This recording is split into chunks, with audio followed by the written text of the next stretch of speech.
আমি ফেরাউন, আমি তোমাদের খোদা, আমার মতন কার শক্তি আছে?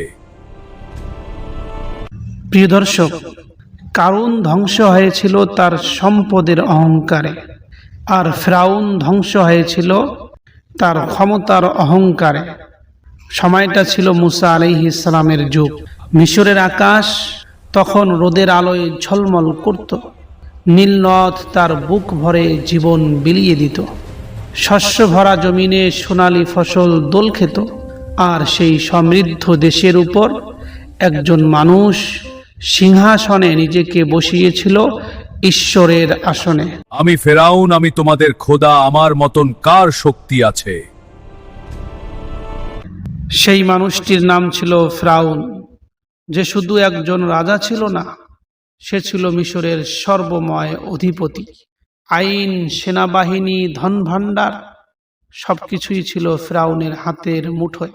তার প্রাসাদ ছিল সোনায় মোড়ানো, তার দরবার ছিল দাসে ভরা, আর তার সামনে দাঁড়ালে মানুষের চোখ মাটিতে নেমে যেত। ফিরআউন চাইলে একজন মানুষ বেঁচে উঠত, আর ফিরআউন চাইলে একটি পরিবার নিশ্চিহ্ন হয়ে যেত। ফিরআউন নিজেকে ভাবতে শুরু করেছিল এই বিশাল দেশের মালিক নয়, বরং এই দেশের প্রভু।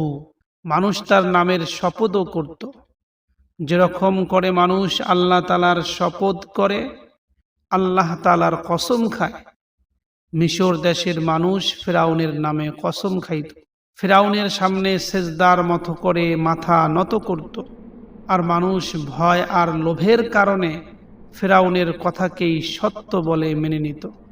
ধীরে ধীরে মানুষের হৃদয় থেকে আল্লাহর ভয় কমে গেল, আর ফিরআউনের ভয় সেখানে জায়গা করে নিল। ফিরআউন শুধু দেশকে শাসন করত না, ফিরআউন মানুষের ঈমানের উপর শাসন করত, দিলকে শাসন করত। আর ঠিক এই জায়গা থেকেই শুরু হয়েছিল ফিরআউনের ধ্বংসের পথ। কেননা যে মানুষ নিজেকে ঈশ্বর ভাবতে শুরু করে, তার পতন শুধু সময়ের অপেক্ষা করে। প্রিয় দর্শক, মিশরের রাজপ্রাসাদের বিশাল দরবারে সেদিন ছিল এক অদ্ভুত নীরবতা। চারপাশে দাঁড়িয়ে আছে সেনাপতি, উজির, পুরোহিত, আর সারি সারি মাথা নত করা মানুষ। সবার চোখ সোনার সিংহাসনে বসে থাকা সেই মানুষটির দিকে। ফিরআউন সিংহাসনে বসে আছে, তার চোখে ছিল ক্ষমতার নেশা, তার কণ্ঠে ছিল অহংকারের আগুন। ফিরআউন ধীরে ধীরে সিংহাসনে দাঁড়ালো, আর পুরো দরবারের দিকে তাকিয়ে বলল, হে আমার সম্প্রদায়, তোমরা কি জানো না এই মিশরের রাজত্ব একমাত্র আমার? এই নীল নদী কি আমার পায়ের নিচে প্রবাহিত নয়? মানুষ এই কথা শুনে কাঁপতে লাগলো। কেউ কথা বলার সাহস পেল না। তারপর ফিরআউন আরো এক ধাপ এগিয়ে গিয়ে এমন এক কথা বলল, যা শুনে আসমান পর্যন্ত কেঁপে উঠল। আমি ফেরাউন সকলের উপরে। ফিরআউন বলে উঠল, আনা রব্বুকুমুল আলা, আমি তোমাদের সর্বোচ্চ রব। সেই মুহূর্তে ফিরআউন শুধু একজন রাজা ছিল না, সে নিজেকে আল্লাহর জায়গায় বসাতে চেয়েছিল। প্রিয় দর্শক, কারূন বলেছিল, এই সম্পদ আমি নিজের জ্ঞানে পেয়েছি। আর ফিরআউন বলে ফেলল, আমি নিজেই তোমাদের প্রভু। দুটো কথার মূল কিন্তু একটাই, আমি আর আমি, আমি আর আমি। প্রিয় দর্শক, এই আমি শয়তানকে শয়তান বানিয়েছিল, কারূনকে ধ্বংস করেছিল, আর এবার ফিরআউনকেও ধ্বংসের পথে ঠেলে দিচ্ছিল। কারণ যে মানুষ আল্লাহর জায়গায় নিজেকে বসায়, তার জন্য জমিনে আর কোনো জায়গা বাকি থাকে না। প্রিয় দর্শক, মাঝখানে আরেকটি কথা জানা অতি প্রয়োজন। ফিরআউন কে ছিল? ফিরআউনের আসল নাম কি ছিল? ফিরআউন নামটি শুধু একজন মানুষের নাম নয়, এটি ছিল একটি উপাধি। যেমন আজ আমরা বলি সম্রাট অথবা বাদশাহ, কিন্তু যাকে আমরা ফিরআউন নামে কোরআনে চিনি, সে ছিল এই উপাধির সবচেয়ে নিষ্ঠুর ধারক। সে জন্ম নিয়েছিল রাজ পরিবারে। ছোট্টবেলা থেকেই তার চারপাশে ছিল দাস, সোনা, সৈন্য আর বিলাসিতা। মানুষ তার দিকে তাকালে চোখ নামিয়ে ফেলত। কারণ তার রক্তে ছিল শাসনের অহংকার। ফিরআউন বড় হতে হতে শিখেছিল একটাই জিনিস, সেটি হলো শক্তি, সত্য। যার হাতে শক্তি আছে সে যা বলবে মানুষকে তাই মানতে হবে। সময়ের সাথে সাথে ফিরআউন সেনাবাহিনী গড়ে তোলে, নিজের বিরোধিতাদের নিশ্চিহ্ন করে, আর দরবারে বসে একে একে সব ক্ষমতা নিজের হাতে টেনে নেয়। আর যখন ফিরআউন মিশরের সিংহাসনে বসে, তখন তার সামনে আর কেউ রইল না যে তাকে না বলতে পারে। সেই দিন থেকেই মিশর আর একটি দেশ রইল না, মিশর হয়ে গেল একজন মানুষের সম্পত্তি। সে শুধু রাজত্ব করত না, সে মানুষের জীবন, মৃত্যু, ঈমান, ভবিষ্যৎ সবকিছুর মালিক হয়ে বসেছিল। আমি এই রাজ্যের খোদা। আর এই সীমাহীন ক্ষমতাই ফিরআউনের হৃদয়ে ঢুকিয়ে দিল এক মারাত্মক বিষ, সেটি ছিল অহংকার। সেখান থেকেই শুরু হয়েছিল ফিরআউনের ধ্বংসের পথ। প্রিয় দর্শক, সেই সময়ের ঘটনা যখন মিশরের রাজপ্রাসাদ ক্ষমতার গর্জনে কাঁপতেছিল, সেনারা পাহারা দিচ্ছিল, দরবারে ফিরআউনের সিংহাসন ঝলমল করতেছিল অহংকারে। ঠিক সেই সময় একজন সাধারণ মানুষ, যার হাতে ছিল একটি লাঠি, প্রাসাদের দিকে এগিয়ে এলেন। তিনি কোনো সৈন্য নন, কোনো রাজপুরুষও নন, তিনি আল্লাহর একজন নবী। তার নাম ছিল মুসা আলাইহিস সালাম। মুসা আলাইহিস সালামের কণ্ঠে ছিল অভয়, ছিল না তার কোনো অহংকার, ছিল শুধু সত্যের দৃঢ়তা। ফিরআউনের দরবারে দাঁড়িয়ে মুসা আলাইহিস সালাম শান্ত কণ্ঠে বললেন, হে ফিরআউন, আমি এসেছি তোমার রবের পক্ষ থেকে। তুমি বনু ইসরাইলকে মুক্ত করে দাও আর আল্লাহর পথে ফিরে আসো। প্রিয় দর্শক, মুসা আলাইহিস সালামের এই কথা শুনে দরবারে এক মুহূর্তের জন্য নীরবতা নেমে এলো। তারপর ফিরআউন জোরে জোরে হাসতে লাগলো। ফিরআউন হাসলো এমন ভাবে যেন কেউ তার মুকুটকে প্রশ্ন করেছে। ফিরআউন বলল, হে মুসা, তোমার রবকে? আমি তো তোমার রব, তুমি আবার কাকে রব বলছো? মুসা আলাইহিস সালাম কোনো ভয় না পেয়ে বললেন, আমাদের রব ওই সত্তা যিনি আকাশ ও জমিন সৃষ্টি করেছেন, যিনি জীবন দেন এবং মৃত্যু দেন। মুসা আলাইহিস সালামের মুখে এই কথা শুনে ফিরআউনের মুখ লাল হয়ে উঠল। এই কথা তার অহংকারে আঘাত হানতেছিল। ফিরআউন বলল, হে মুসা, তোমার কাছে কি কোনো প্রমাণ আছে? এ অসম্ভব, এটাই সত্যের শক্তি, এটা ঈশ্বরের নিদর্শন। মুসা আলাইহিস সালাম বললেন, অবশ্যই আমার কাছে তার প্রমাণ আছে। কেননা মুসা আলাইহিস সালামকে আল্লাহ সুবহানাহু তাআলা ফিরআউনের কাছে খালি হাতে পাঠায়নি। মুসা আলাইহিস সালাম তার লাঠি জমিনে ফেললেন, আর লাঠিটি মুহূর্তেই এক বিশাল অজগর সাপ হয়ে গেল। মুসা আলাইহিস সালামের এই সাপ দেখে ফিরআউন এবং তার দরবারের লোকেরা ভয় পেয়ে পিছনে সরে গেল, এবং মুসা আলাইহিস সালাম ওই অজগর সাপের লেজের মধ্যে হাত দেওয়ার সঙ্গে সঙ্গে সাপটি আবার লাঠিতে পরিণত হয়ে গেল। তারপর মুসা আলাইহিস সালাম নিজের হাত বের করলেন তার বগল থেকে। হাতটি নূরের মতো ঝলমল করে উঠল। হাতের এত উজ্জ্বলতা দেখে ফিরআউনের দরবারের লোকেরা স্তব্ধ হয়ে গেল। হে প্রিয় দর্শক, ফিরআউন ও তার দরবারের লোকদের চোখের সামনে সত্য দাঁড়িয়েছিল, কিন্তু ফিরআউন সত্যকে দেখেও সত্য অস্বীকার করে ফেলল। ফিরআউন বলল, এটা তো তোমার প্রকাশ্য জাদু, এখানে তোমার কোনো প্রমাণ নেই। হে প্রিয় দর্শক, অহংকার মানুষকে সত্য দেখতেও অন্ধ করে দেয়। হে প্রিয় দর্শক, অহংকার মানুষকে সত্য দেখতেও অন্ধ করে দেয়। আর এখান থেকে শুরু হইল ফিরআউনের পতন।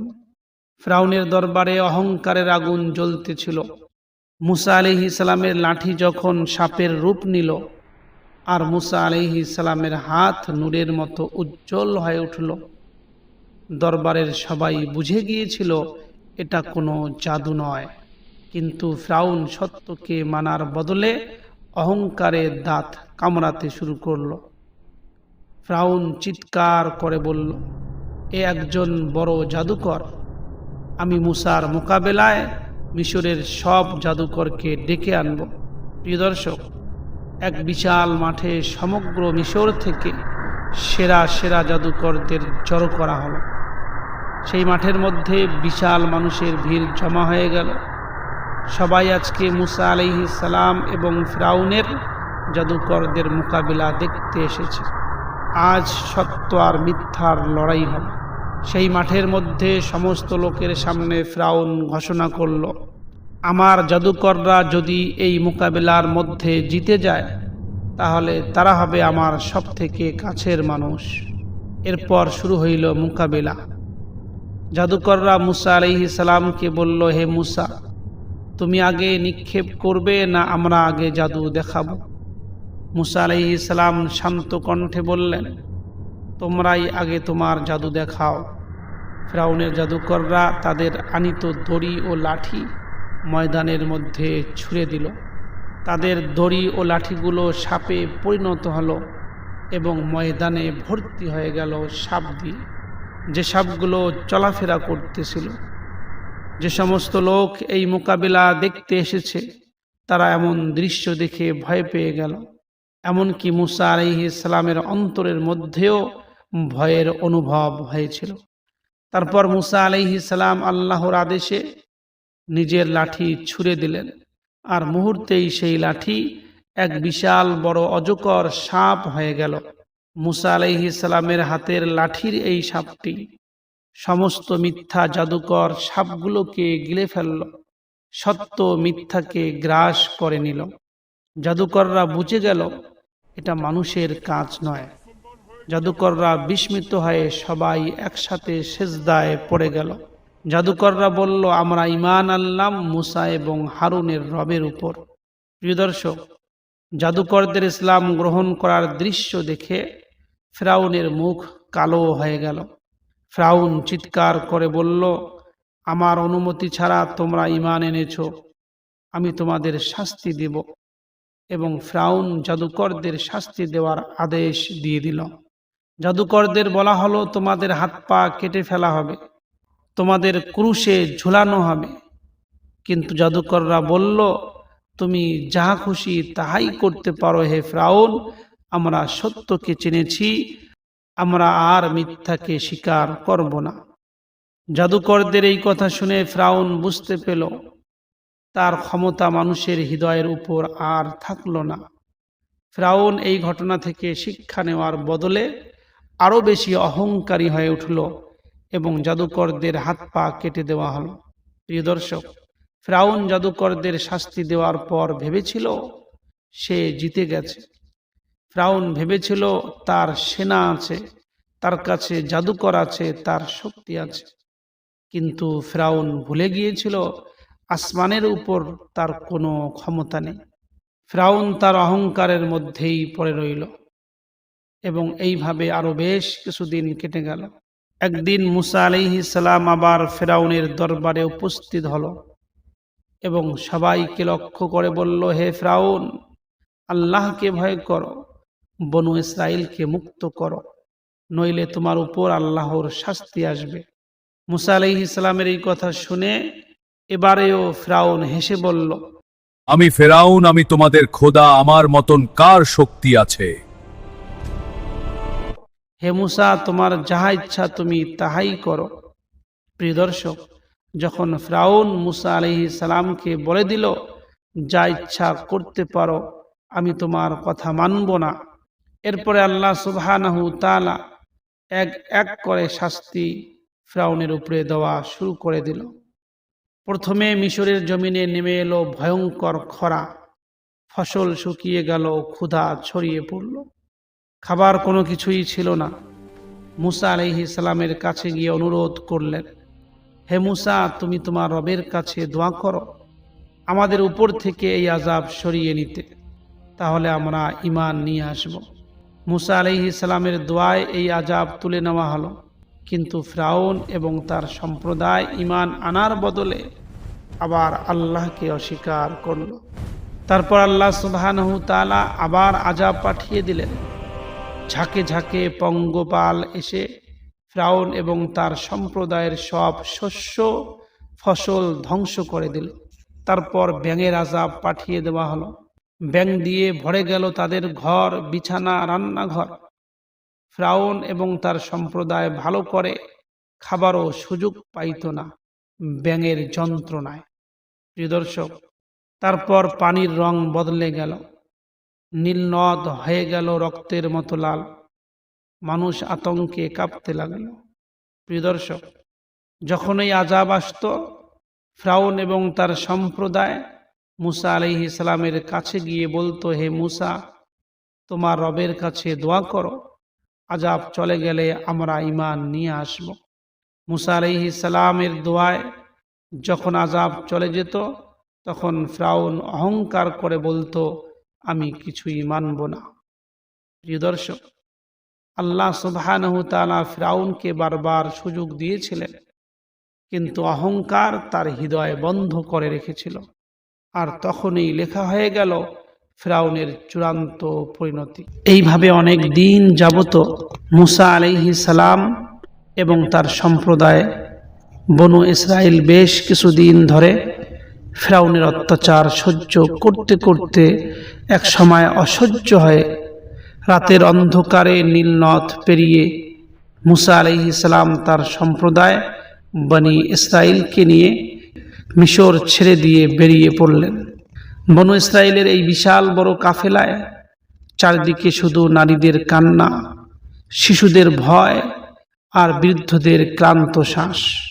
এই বিশাল কাফেলার পিছনে ফিরআউনের সৈন্যরা ঘোড়ায় চড়ে মাটি কাঁপিয়ে এগিয়ে আসতেছিল। বনু ইসরাইল এবং মুসা আলাইহিস সালামের এই কাফেলার সামনে পড়ে গেল এক বিশাল বড় ভয়ঙ্কর সমুদ্র। 6 লক্ষ বনু ইসরাইলের এই কাফেলা, সামনে রয়েছে বিশাল বড় ভয়ঙ্কর সমুদ্র। এমন ভয়ঙ্কর পরিস্থিতি দেখে কাফেলার কেউ বলে উঠল, হে মুসা, আমরা তো ধরা পড়ে গেলাম। আমাদের সামনেও মৃত্যু সমুদ্র রয়েছে, আর পিছনেও মৃত্যু। ফিরআউন এবং তার সম্প্রদায় হাতের মধ্যে অস্ত্র নিয়ে আসতেছে। এখন আমরা কি করব? কোন দিকে পালাবো?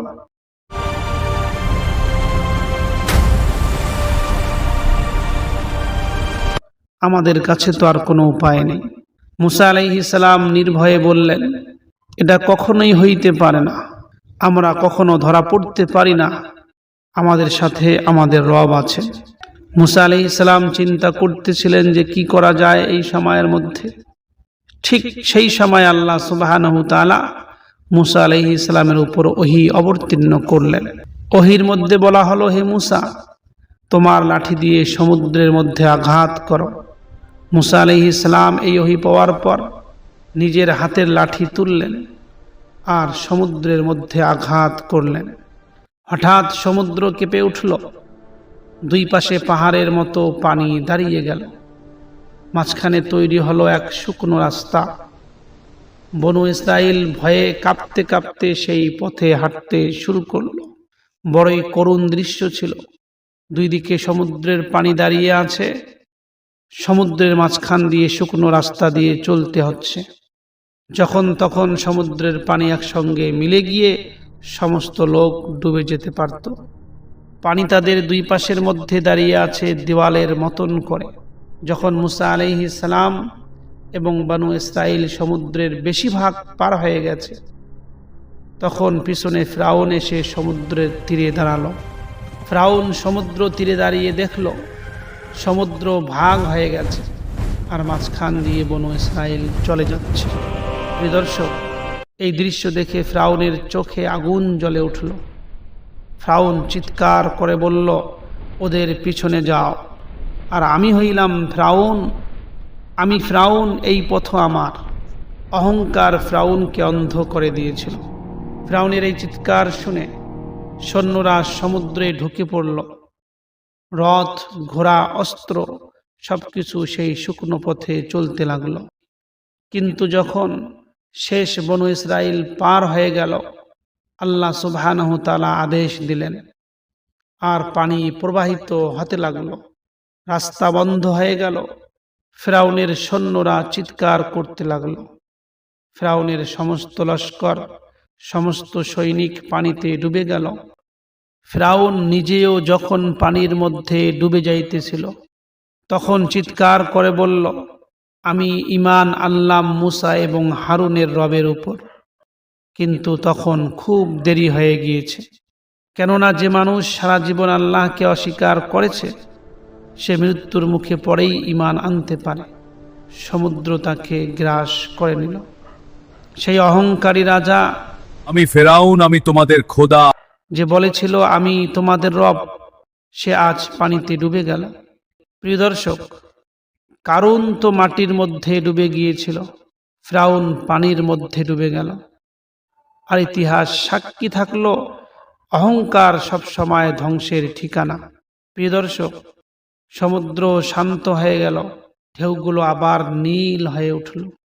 আর বনু ইসরাইল ভয় আর কান্নার ভিতর থেকে এক নতুন সকালের দিকে এগিয়ে চলতে লাগলো।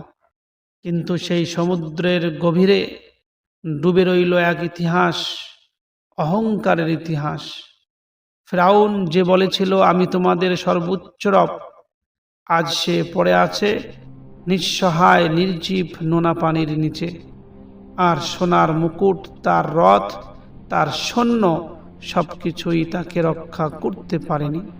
হে প্রিয় দর্শক, আল্লাহ সুবহানাহু তাআলা চেয়েছিলেন মানুষ শুধু ফেরাউনের ধ্বংস দেখবে না, বরং ফেরাউনের ধ্বংস থেকে শিক্ষাও নিবে। তাই আল্লাহ সুবহানাহু তাআলা পবিত্র কোরআনে বলেছেন, আজ আমি তোমার দেহকে রক্ষা করব, যাতে তুমি ভবিষ্যৎ মানুষের জন্য নিদর্শন হও। প্রিয় দর্শক, ফেরাউনের লাশ আজও রয়ে গেছে। হাজার হাজার বছর পরেও মানুষ সেই দেহ দেখছে। যে একদিন নিজেকে ঈশ্বর ভাবত, তার চোখ এখন বন্ধ, তার মুখ এখন নীরব, কিন্তু তার শরীর আজও বলে যাচ্ছে, আমি ফেরাউন ছিলাম আর আমি ভুল করেছিলাম। কারুন মাটিতে ডুবে গেল, ফেরাউন পানিতে ডুবে গেল, কিন্তু দুজনের কবরে একটাই শব্দ লেখা, সেটা হইল অহংকার। প্রিয় দর্শক, আজকের দুনিয়ায় ফেরাউন নেই, কিন্তু তার আত্মা আছে। আজও কেউ বলে আমি সব করেছি, আজও কেউ বলে আমার ক্ষমতা আমাকে অজেয় করেছে। আজও অনেক লোক বলতে আপনারা দেখবেন, আমার টাকায় সব করা সম্ভব। এই কথাগুলো কারুনের কণ্ঠে ছিল, এই কথাগুলো ফেরাউনের কণ্ঠে ছিল। প্রিয় দর্শক, এই অহংকারী কথাগুলো আজও মানুষকে ধ্বংস করছে। আপনি যখন কাউকে দেখেন লোক দেখানো বিলাসিতায় ডুবে থাকতে, ক্ষমতার নেশায় মানুষকে তুচ্ছ করতে, তখন মনে রাখবেন সে হয়তো নতুন কারুন কিংবা নতুন কোনো ফেরাউন। প্রিয় দর্শক, আল্লাহর নিয়ম কখনো বদলায় না। কারুন গেছে, ফেরাউন গেছে, নমরুদও চলে গেছে, আর যাবে যে অহংকার করে। কেননা আল্লাহ শুধু সম্পদ দেন না, আল্লাহ অহংকার ভেঙ্গে দেন। এই ছিল ফেরাউনের গল্প, একটি লাশ যা আজও কথা বলে। প্রিয় দর্শক, এর আগের যে ভিডিওটি আমি আপনাদের সম্মুখে উপস্থাপন করেছিলাম, তার মধ্যে কারুনের পুরো ঘটনা আপনাদের সম্মুখে তুলে ধরেছিলাম। মনে রাখবেন, যে ঘটনাগুলো আপনাদেরকে আমি দিচ্ছি, এটা একটা অথেন্টিক এবং বিশ্বাসযোগ্য সূত্র থেকে দিচ্ছি। কখনো জয়ীফ রিওয়ায়াত যদি আমার আলোচনার মধ্যে দিয়ে থাকি, তাহলে অবশ্যই সেটা কিন্তু আপনাদের বলে দেওয়া হয়। নইলে কোনো জাল বা কোনো বানানো ঘটনা আপনাদের সম্মুখে আমি উপস্থাপন করি না। কারুনের ঘটনাটি বড়ই সুন্দর একটি ঘটনা ছিল, আমাদের জন্য উপদেশমূলক একটা ঘটনা।